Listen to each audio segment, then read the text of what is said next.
Enerģija ir attiecības, enerģija ir nauda, enerģija ir iespējas un enerģija ir veselība. Galvenā atslēga uz bagātību ir enerģija. Enerģija ir visvērtīgākā valūta jaunajā laikmetā.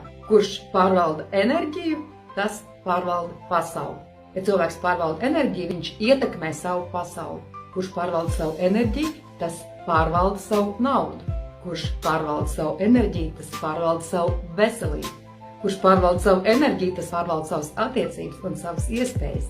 Jaunajam cilvēkam enerģija ir visvērtīgākais resurss.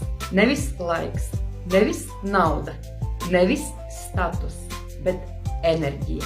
Un tas ir pats galvenais uzdevums šodien – nodarboties ar savu enerģiju. Vecā laikmeta paradigmas šodien nestrādā. Par to, kāds ir galvenās jaunā laikmeta cilvēka īpašības un pasaules redzējums,